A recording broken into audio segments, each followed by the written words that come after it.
Good morning, all of you. We will start with the differentiation. In the differentiation concept, 2-3 classes we already completed. In this class, we discussed about function of bounded variation. In that function of bounded variation is related to positive variation, negative variation, total variation. After defining the functions of bounded variation, I will discuss two important theorems. If f is a bounded variation, then total variation as well as the relationship between the integrand also we will discuss. After that, Jordan decomposition theorem will be established. After that, the differentiation of an integral we will discuss in the later stage. Here, the variation, what is variation? You can see this is a curve here, and it is a function mapping from E1 to E2. Here, there is an interval from closed interval A to B will be there, from this is A to B. Then here we can make a partition of this curve from here to here with respect to A is less than or equal to A, closed interval A comma B will be there. That can be divided into each equal parts, and here there is some positivity. Again, there is a negative variation will be there. You know that f plus and f minus, how we define. Similar way here also, the variation will be occurred with respect to boundedness. Here, then the variation happen. Then we will accumulate the total variation, means the positive as well as negative part, we get a variation. This is also one of the variation thing, pictorial representation of a signal of bounded variation. This is the one thing you observed in the previous stages. Here, these are the simple example of a bounded variation. This is the starting point of a bounded variation. Here, functions of bounded variation means what is how to define. I given a representation. F is a real valued function on a closed interval A comma B. Then the interval A and B can be make it into a subdivision, that is x0 less than x1 less than x2 etc. xn be a subdivision of closed interval A comma B, and f plus and f minus we can make. You know that f plus is the maximum value of f of x comma 0, and this one minimum of f of x comma minus f of x comma 0. These are the things we already known. Here, what is positive bounded variation means? Here P is equal to summation I running from 1 to n f of xi minus f of xi plus minus 1 plus, that is sometimes some of the books they are referred this as some delta xi, delta f of xi, that is the edge will be there. There is a length, the distance, that is known as each positivity we take it as P. Similarly, n can be represented as summation I running from 1 to n f of xi minus f of xi minus 1. You know that. Similarly here, suppose this is the curve. Positive means we can take this and this one, this and here. Is it correct? Negative variation means here, suppose here it is there, means first we can consider this, we can make this, and again here, then this can be taken as this. These things you already aware of this. Is it correct? Here the positive, that distance from f of xi to f of, using this definition, the P and N will be there, positive as well as negative thing. Then total variation means that is positive p plus n, you get a modulus of this. Means this small p is equal to, after that you can take a supremum for all this. Then you get positive, and supremum of n, you get a negative thing and variation. And p plus n, the supremum capital T, you getting that is supremum of t. These are the notions p of a comma b of f is equal to p n of the interval a to b of f. This is the closed interval a comma b of f is equal to n. For my convenience, I use t is equal to a to b of f.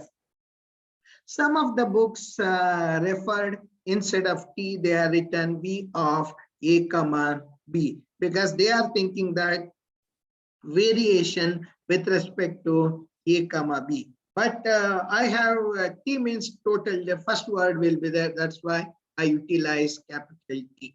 That's all. That is the only change. Some of the books, if you refer, that they are mentioned that b of a comma b. Sometimes they are written here also.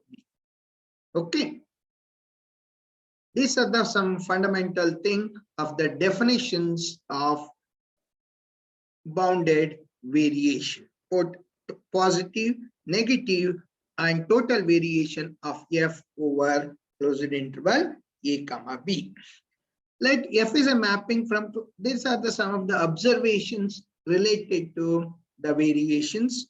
F mapping from a comma b to r, and SB any subdivision of closed interval a comma b, then definitely mod of f of x minus f of a. That is a variation from a to x of f, then it is always less than or equal to a to x of f.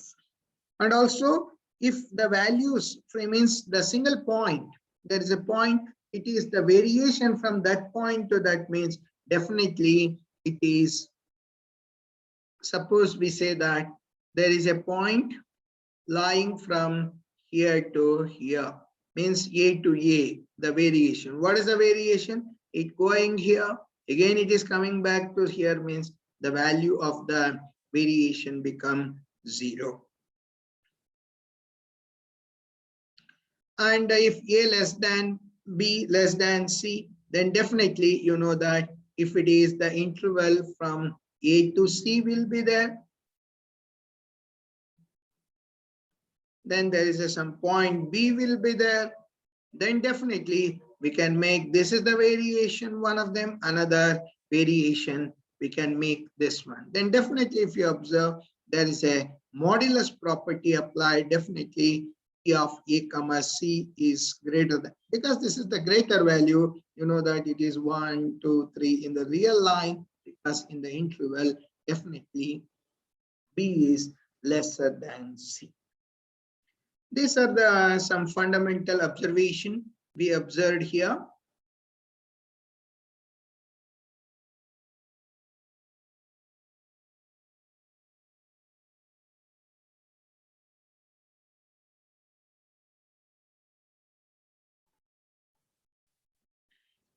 And a point x is said to be a Lebesgue point of the function f of t if limit of h tending to 0, 1 by h integral upon x to x plus h. There is a from x to x plus h mod of f of t minus f of x dt must be equal to 0. If the integral value after the change, then that point is said to be Lebesgue point of the function. You must remember the definition of Lebesgue point.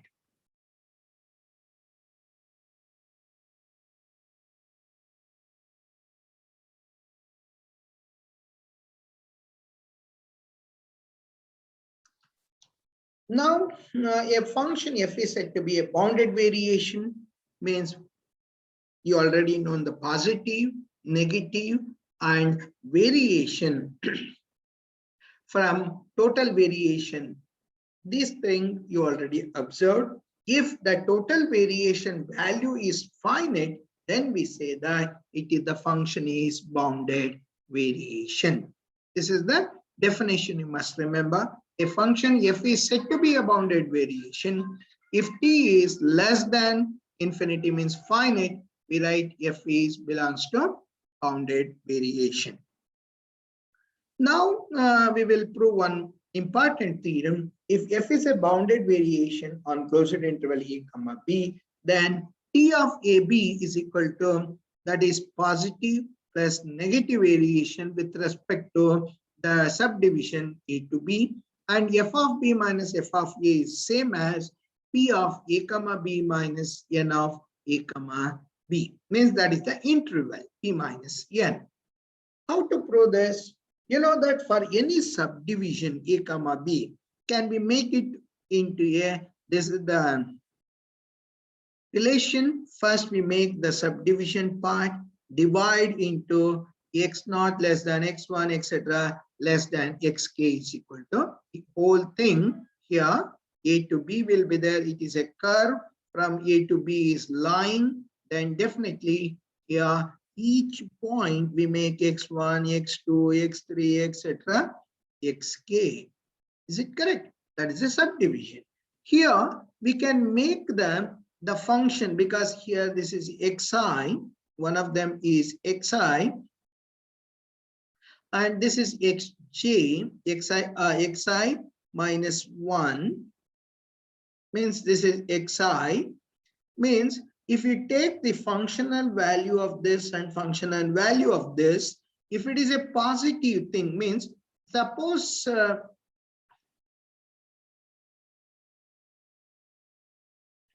suppose here there is a curve occurred here. I told already here. What is the positive variation here? Positive variation means we can consider this and this value and this one. Is it correct? Here we can make from here to here each point of this, each curve, the positive value will be taken care relatively from this. Similarly, negative value means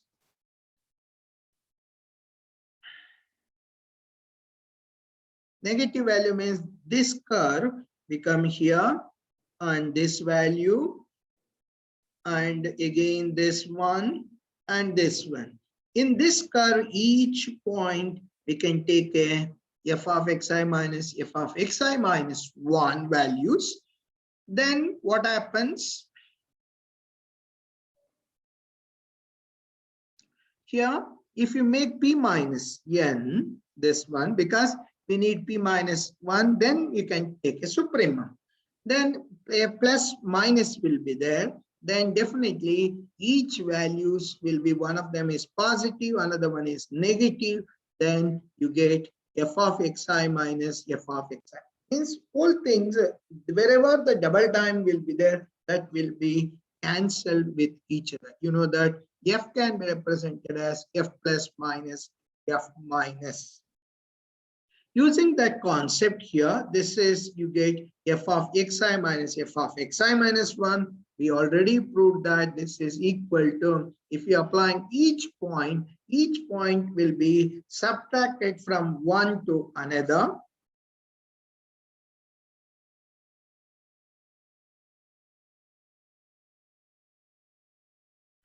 We can show that each point will be showing one is cancelled with the other, another one is cancelled with the other, then remaining is first and last point, that is f of b minus f of a. If we expanding this, you get f of b minus f of a. Then this is p n is equal to n plus f of b minus f of a. If you take a supremum of this function, this is less than or equal to capital N plus f of b minus f of a. If you take a supremum over all the subdivision of the interval a comma b, then p is less than or equal to n plus f of b minus f of a. You know that total variation is a finite, and p into n, the product of positive and negative, is also finite. Hence p minus n is less than or equal to f of b minus f of a. Similarly, we can prove n minus p because the modulus property n minus p is less than or equal to f of b minus f of a, means here this is less than, one of them is less than, this is less than, is there p minus n minus p means you get modulus. If it is both are equivalent means p minus n is equal to f of b minus f of a. If we take t is equal to greater than or equal to small p plus n, that can be written as p plus p minus fb minus f of a, 2p minus p minus n, that is 2p. This is p plus n, then t is greater than or equal to p plus n, but we always know that total variation is less than or equal to p plus n. Hence, t is equal to p plus n. Because we are not mentioned, for the simplification of this, we can write t is equal to p plus n with respect to the interval from a to b. This is the one important theorem you must remember. Now we will prove Jordan decomposition theorem. What is the Jordan decomposition theorem? Tells a function f on closed interval a comma b is a bounded variation. You're already aware of that. Bounded variation means the total variation value t is finite. Then we say that it is a bounded variation in the interval. If and only if it can be expressed as the difference of two real valued monotonic function.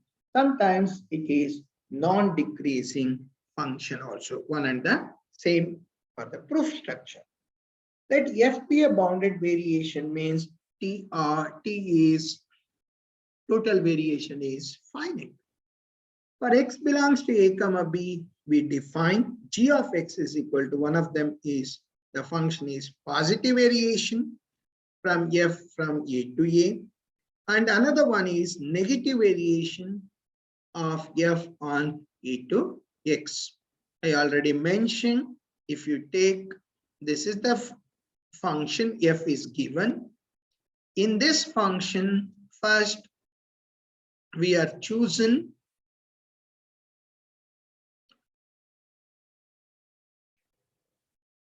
that is positive curve,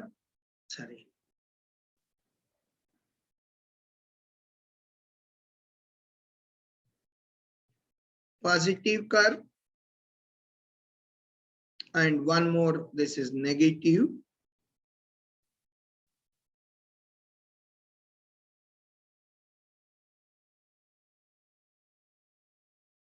This one, this is p is this one, positive, and negative for this from a to x. We can divide this, then definitely you know that positive is always less than or equal to total variation. Total, because we are given function is finite. Similarly, negative variation is also less than or equal to total variation because the function is bounded variation. Therefore, g and h are the real valued function. Then definitely it is difference of two functions.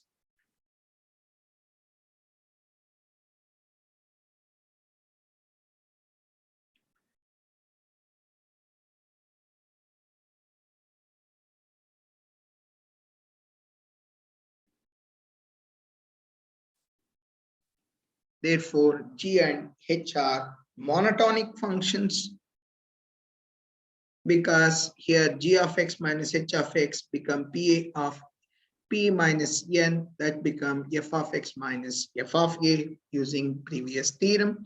Then f of x can be using these two, we can make f of x is equal to g of x minus h of x plus f of a. Then if you make that, f of x can be written in terms of g of and f value, then this is same. Therefore, g and h are monotonic. Maybe one of them is lesser and another one is greater. Let x is less than y, then p from a to x and p from a to y. Then negative also lying between a to x and a to y. Thus, f can be represented as g of x minus h times f of a into x is the difference of two monotonic function g and this another function h minus f of a of x is one more function. Means definitely f can be written in terms of two function with respect to difference of two monotonic function. Converse is a straightforward version. Let f is equal to g minus h. G and h are real valued monotonic function. For a subdivision, a to b will be there. We have first use the subdivision part, I running from 1 to k, mod f of xi minus f of xi plus 1 is equal to in terms of g minus h. But if you take a modulus, this become equality become less than or equal to, you know that mod of a minus b is equal to mod a minus mod b. Here, definitely mod g plus minus become plus g of xi minus g of xi plus 1, h of xi minus hix plus 1. Then again, we can make a summation of this because modulus, we can take positive values. Here, xi minus 1 is less than xi means that because it is a monotonic function, then g of xi is less than g of xi, then definitely both are g of xi minus g of xi minus 1 is greater than 0 means we say that because it is a monotonic. Similar way, h is also in terms of g of b minus g of a plus h of b minus h of a, the variation theorem we done in the previous theorem, we get it is finite. If we taking supremum over all these functions, this become a total variation because total variation and this is a finite value. Right hand side become finite means left hand side is also finite means t of ab is less than infinity means it is a function is bounded variation.